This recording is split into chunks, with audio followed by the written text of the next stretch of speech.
Sometimes I think my real talent is in attracting bad men. Well, good ones are hard to find. And the winner is... Oh, I didn't read the teleprompter well. Carroll O'Connor. With any luck, they'll soon get voted out, and I'll still have the Mark Twain Prize.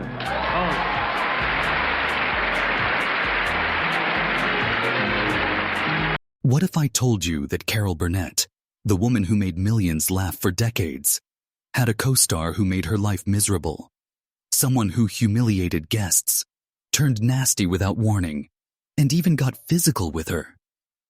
The truth about who this person was will absolutely shock you, because it's someone you'd never expect. Carol Burnett seemed to get along with everyone. She was known as the sweetest, kindest person in Hollywood. But there was one person who crossed a line so badly that it changed everything. And what happened next was something nobody on set ever forgot. But before we get to that incredible story, let me tell you about the woman who became America's comedy sweetheart, because her journey to the top was anything but easy. Carol was born on a cold day in April 1933 in a rundown hospital in San Antonio, Texas. Her birth certificate didn't even have a proper address written on it. That should tell you something about how her life started. Her parents were already deep into drinking.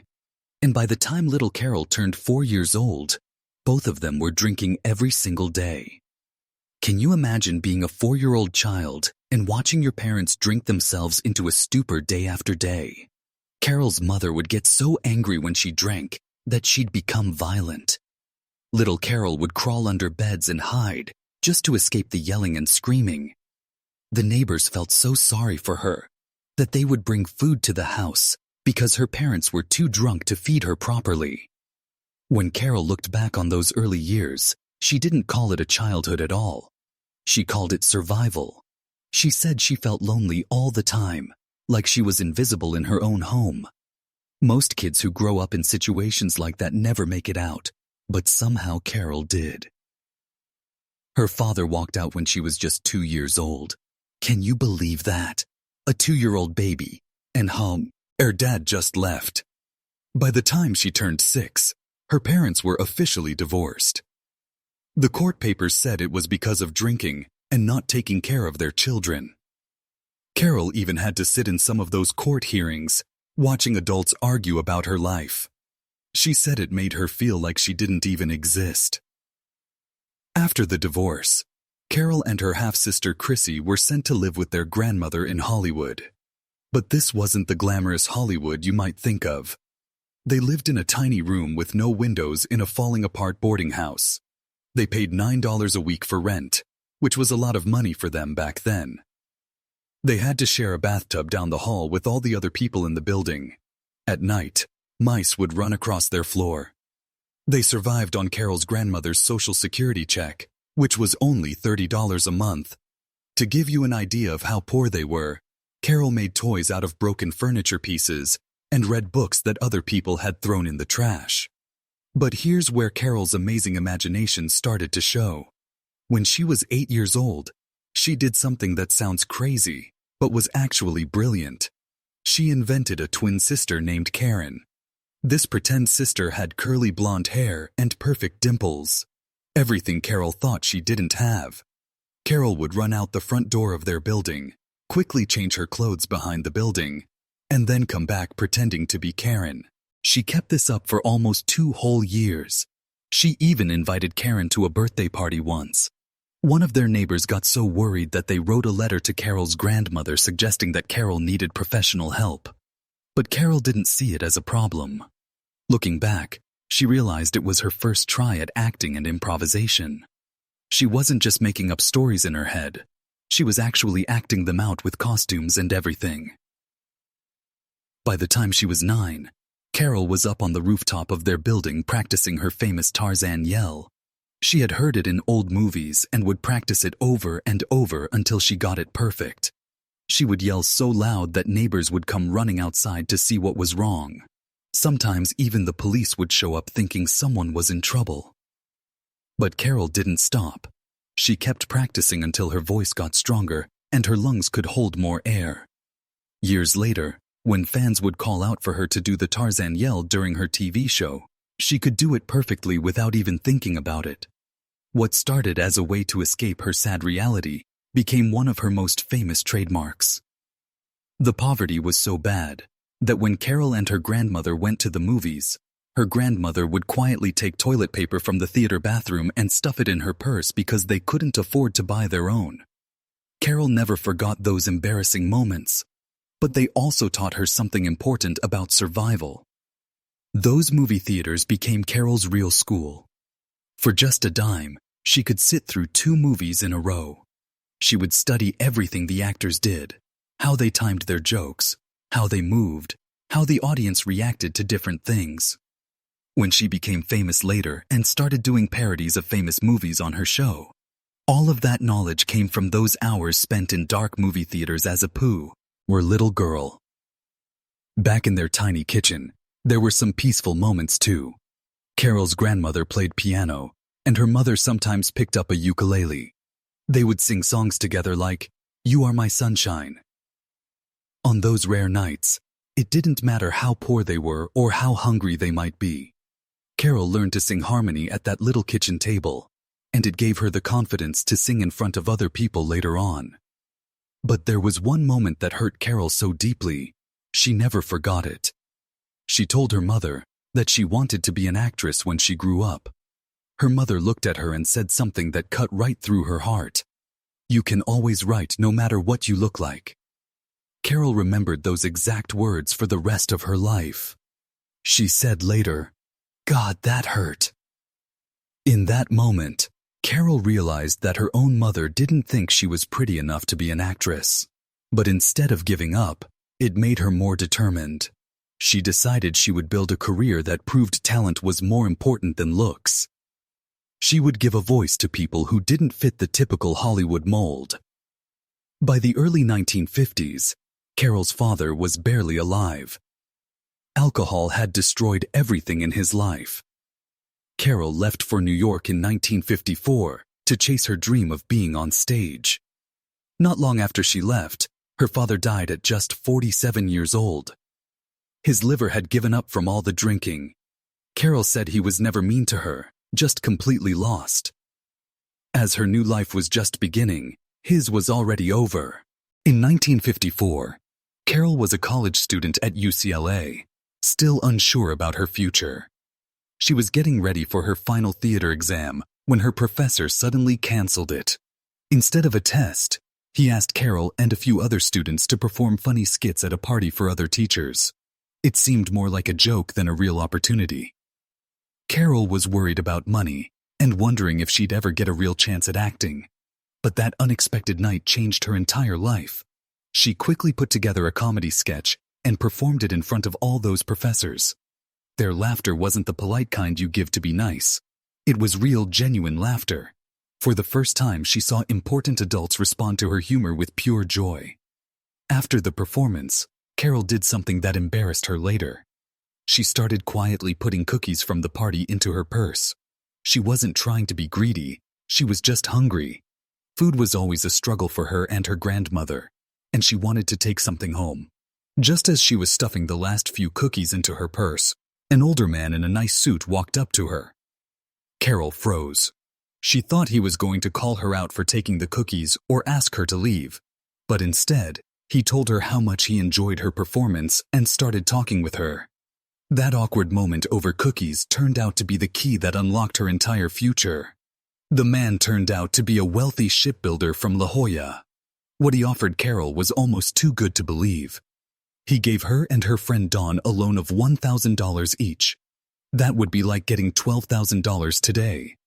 For 2 broke college students, it was absolutely life-changing. This generous man, whose name Carroll never revealed to anyone, didn't want any credit or public thanks. His act of kindness became the foundation that Carroll's entire career was built on, but the loan came with 3 conditions. First, the money had to be paid back within 5 years. Second, his identity must remain a secret forever. Third, if Carroll and Dawn found success, they had to help other young artists in the same way. Carroll took the deal immediately. There was no contract, no lawyers, just a handshake and a promise. And Carroll never broke any part of that agreement. She paid the money back exactly 5 years later. She never told anyone who the man was. And once she became successful, she quietly gave scholarships and secret gifts to struggling performers for the rest of her life. With that money in their pockets, Carroll and Dawn did something most people thought was completely foolish. They dropped out of college. This was 1954, and women weren't expected to leave school to chase dreams in show business. But they packed their things, got on a train, and headed to New York City. They used the loan money for rent and auditions, living in a tiny apartment and eating the cheapest meals they could find. The struggle continued for years, but in 1959, just 4 years after leaving California, Carroll landed the role that would make her a star. She was cast as Princess Winifred in a Broadway musical called Once Upon a Mattress. The show started in a small theater but moved to Broadway because audiences couldn't get enough of it. Carroll's performance was funny, fearless, and full of heart. She was only 26 years old, and suddenly her name was on everyone's lips in New York. She got a Tony nomination and stayed with the show for all 470 performances.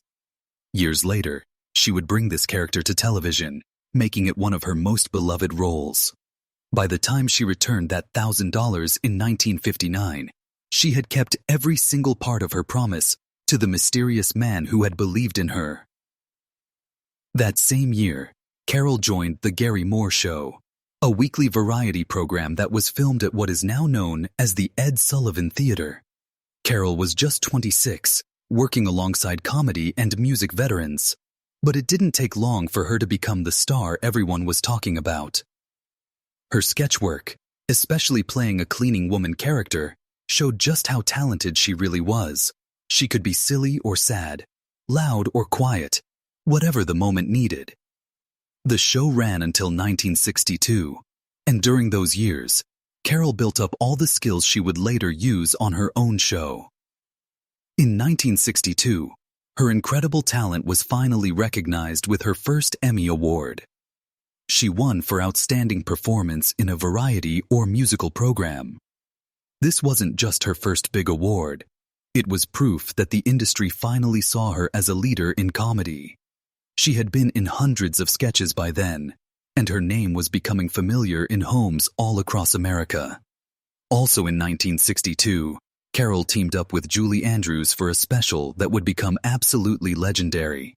Julie and Carroll at Carnegie Hall aired in June, and more than 17 million people watched it.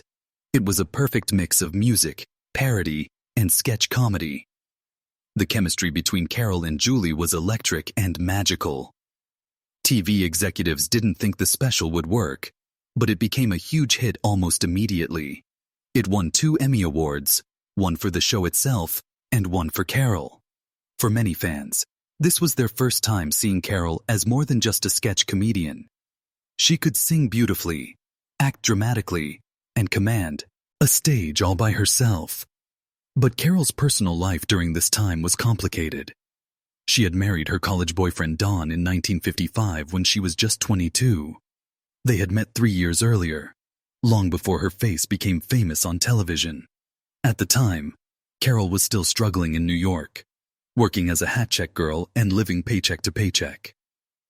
Their marriage happened in the shadows of tiny apartments and unpaid bills. But when Carroll's career suddenly took off in 1962, their marriage fell apart. They divorced on September 25th, just as her success was reaching new heights. It showed that sometimes success doesn't bring happiness to every part of your life. Just a few months later, on May 4th, 1963, Carroll married Joe Hamilton, a television producer who had worked on her Carnegie Hall special.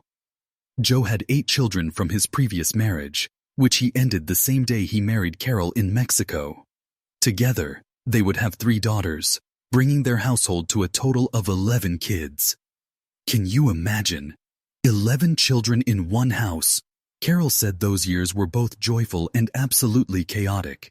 In public, she was the calm and funny TV host everyone loved. At home, She was dealing with packed dinner tables, back-to-back school events, and trying to juggle scripts and costumes. The reality behind all the laughter was non-stop, exhausting work. Everything changed on September 11, 1967. CBS executives didn't want Carroll to host her own variety show. They suggested she do a regular sitcom instead, something safe called Here's Agnes. But Carroll had a special clause in her contract from earlier work that let her create one season of any show she wanted. She used that clause just in time.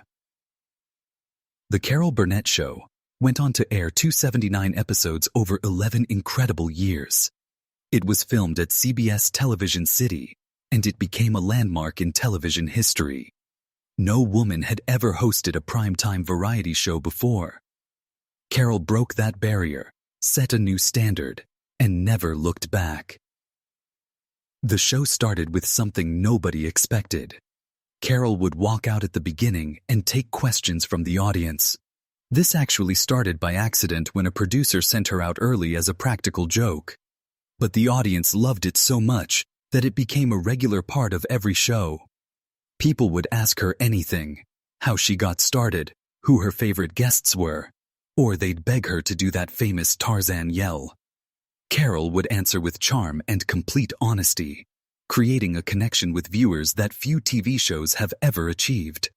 Even today, when she does live shows, she still takes questions from the audience. Carroll didn't just perform on the show, she created characters that people still remember and love today. There was the charwoman, a quiet janitor with a mop and big dreams. Then came Eunice, the loud, frustrated daughter from the family sketches who was so popular, she got her own spin-off show called Mama's Family.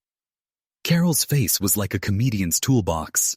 She could stretch it into expressions of sadness, surprise, or pure joy, all in a single second. Her parodies of famous movies showed just how far her humor could reach. These sketches didn't just make people laugh, they actually changed what TV comedy could be. The awards started pouring in. Over 11 seasons, the show won 25 Primetime Emmys from 70 nominations. It won the award for Outstanding Variety Series 3 times. Very few shows in television history have matched that level of success and recognition. But Carroll never worked alone. She chose her cast very carefully. Harvey Korman had already proven himself on The Danny Kaye Show.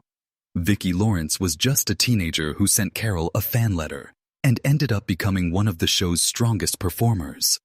Lyle Waggoner became the show's announcer and the handsome straight man in sketches. Tim Conway, who started as just a guest, joined the cast full-time in 1975. He became famous for stretching out sketches with perfectly timed pauses and stumbles that would make the other actors break character and start laughing. Together, they created television magic that people still study and admire today. But here's where our story takes a dark turn.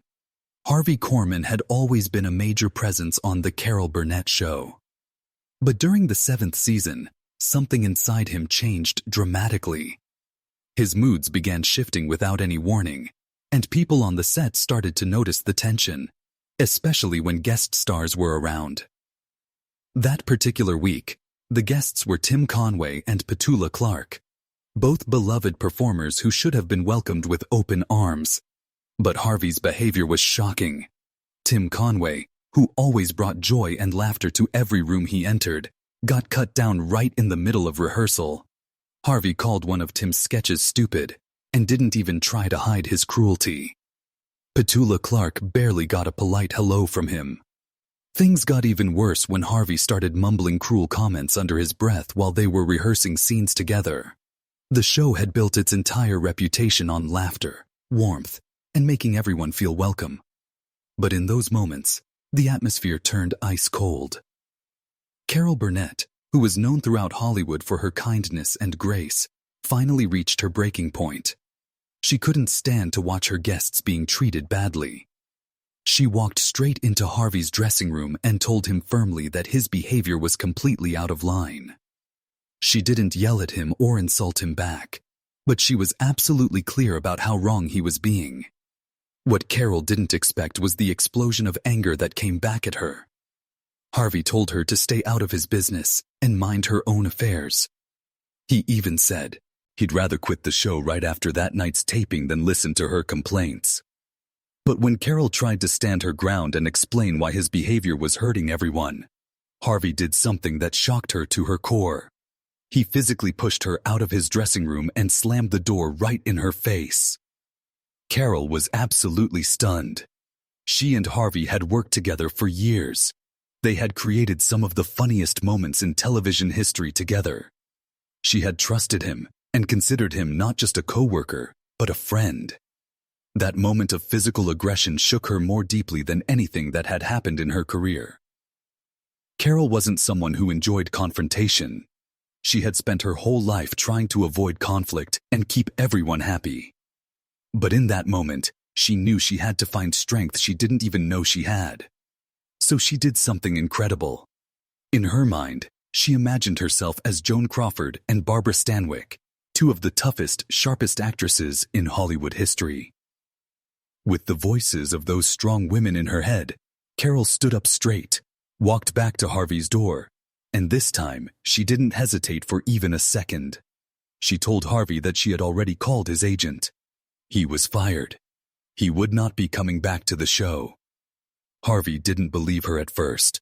He thought she was bluffing or trying to scare him. But when he looked into her eyes and heard the steady, determined tone in her voice, he knew she was completely serious. This wasn't the sweet, accommodating Carroll he thought he could push around. This was a woman who had found her backbone and wasn't backing down. For a moment, all the fight went out of Harvey. He suddenly began to feel the full weight of what he had done. All the outbursts, all the coldness toward guests, all the missed opportunities to show kindness and professionalism. It all came crashing down on him at once, and he realized how badly he had messed up. In that moment of clarity, Harvey did something that surprised everyone. He apologized. Not just a quick sorry, but a real, heartfelt apology. He asked Carroll for one more chance. Just 1 week. A full week of rehearsals and tapings without a single outburst or moment of nastiness. Carroll could have said no. She had every right to follow through on firing him, but she decided to give him that one chance, with one condition. He had to stay cheerful and professional for the entire week, no matter what happened. And you know what? Harvey kept that promise. Not just for that 1 week, but for the rest of the show's entire run. He never had another outburst like that again. He became the professional, kind person he should have been all along. Carroll and Harvey stayed close friends for the rest of his life. When Harvey Korman passed away in 2008, Carroll didn't remember the shouting or the slammed doors or the moment he pushed her. She remembered the friendship that came after, the laughter they shared, and the incredible comedy they created together. She believed that confrontation didn't just save their professional relationship, it actually saved the show itself. But while Carroll was dealing with drama at work, she was facing even bigger challenges at home. Her eldest daughter, Carrie, started using drugs when she was just 13 years old. This wasn't a quiet, hidden problem. Carrie tried everything: alcohol, marijuana, heroin, cocaine, and other dangerous drugs. By the time she was 15, Carrie was already in her 3rd rehabilitation program. Carroll and Joe Hamilton were doing everything they possibly could to help their daughter, but nothing seemed to work. The situation was heartbreaking and terrifying for any parent to face. In 1979, the press found out about Carrie's addiction. People magazine wrote about it, calling it Carroll Burnett's nightmare. That headline was, "Ain't an exaggeration." It really was the truth. Carroll said later that those years felt like walking through fire with no way out and no idea when the pain would end. But somehow, miraculously, Carrie made it through. She got clean and stayed sober for more than 12 years. She began visiting schools and speaking to other young people about the dangers of addiction. She turned her own pain and struggle into a way to help others avoid the same mistakes. The weight of dealing with Carrie's addiction, combined with the endless pressure of producing a weekly television show, began to tear Carroll and Joe's marriage apart. By 1982, they were living separately. The stress had pushed them to their breaking point. Carroll had always been the one who tried to fix problems and avoid conflict, but this time there was no easy solution. In 1984, after nearly 20 years of marriage, they divorced. The breakup of what had once been such a creative and successful partnership became another heartbreak in Carroll's growing list of losses. 7 years later, in 1991, Joe Hamilton died of cancer at just 62 years old. Despite their divorce, Carroll and Joe had stayed in touch, especially when it came to their children. Joe had been a television genius, earning 20 Emmy nominations and 5 Emmy wins during his career. But his final years were marked by personal loss, health problems, and sadness. Then came the greatest blow of all.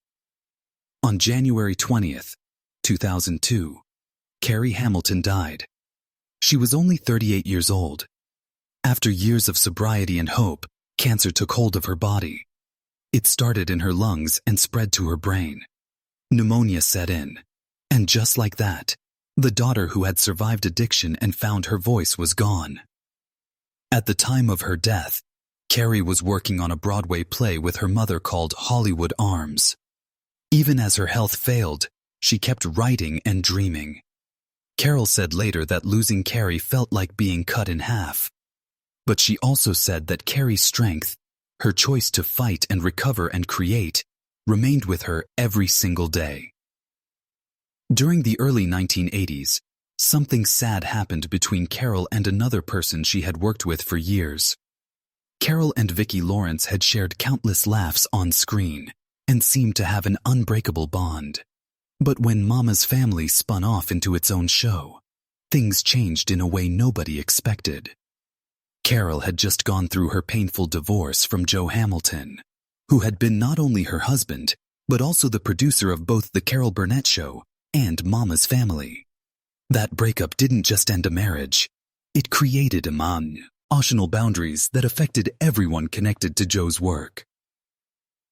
Carroll pulled away from Mama's Family and from the people involved with it, including Vicki. Even though Carroll had created the character of Eunice and had helped launch the series, after her divorce, she disappeared from the show completely. She didn't appear in any future episodes. According to Vicki's own autobiography, the silence between them wasn't temporary. Carroll felt hurt that Vicki had continued working on the series that was now being controlled by her ex-husband. When the show moved into syndication and Vicki stayed with it, Carroll stayed far away. What had once been a warm, close friendship turned cold. Carroll, who had once been a frequent visitor on set, was now just a memory. Fans were confused about why she wasn't involved anymore. The cast felt her absence deeply, and Vicki found herself in a strange and painful position, loyal to her work, but separated from someone she deeply admired and cared about. Carroll's decision wasn't just about one television show. After her divorce was announced in October 1982, she stepped away from Hollywood almost completely. She moved to Hawaii. She avoided the spotlight and interviews. People who had worked with her for years suddenly found themselves cut off from her life. Vicki said later that Carroll divorced all of us who were involved with him at all, and that included me. The pain ran that deep. Carroll stayed silent for years, even when people asked about her former castmates and friends. The wound was still too fresh and too painful to talk about. It wasn't until Joe Hamilton passed away in 1991 that the first small signs of healing began to appear. One of the most heartbreaking moments during all those years of silence came with a simple phone call that Vicki never forgot. Vicki was cooking dinner at home when her phone rang. Her son answered it, and it was Carroll calling. But Carroll didn't want to talk to Vicki. She asked to speak to Vicki's husband instead. Vicki stood there in her kitchen, completely stunned and hurt. She asked her son, "Does she want to talk to me?" And the answer came back, "No." That memory stayed with Vicki for years. It was like a knife in her heart. After Vicki's husband took the call, he told her what Carroll had said. "I promise I'll be back. I promise." But it would be a very long time before that promise became reality. For years, Carroll stayed away, wrapped up in her own pain and grief, while Vicky tried to move forward in her career, still carrying the sting of that rejection and the loss of a friendship that had meant so much to her. But here's the beautiful part of this story. Time really can heal even the deepest wounds. After Hamilton's death, Carroll and Vicky slowly began to reconnect. The distance started to shrink. The old warmth gradually returned. By 2023, they weren't just speaking again. They were closer than ever. Vicky said they were closer than we ever have been, really. She said it felt like coming full circle when they reunited to work together on the Apple TV Plus show Palm Royale. Their friendship wasn't just restored, it was actually stronger than it had been before. Vicky shared that she had learned so much from Carroll over all those years, both the good times and the painful separation. She learned lessons about work, about having fun, about how to keep going even when everything seems to fall apart. That old promise Carroll had made, "I'll be back," had finally come true in the most beautiful way possible. Today, at 91 years old, Carroll Burnett's return to television has been absolutely remarkable. She's taking on roles that most actors her age wouldn't even consider. In 2022, she joined Tennessee, a final season of Better Call Saul, playing a character named Marion, who was crucial to the show's ending. She wasn't there just as a nostalgic guest star trading on her past fame. She was central to the story and held her own with actors half her age.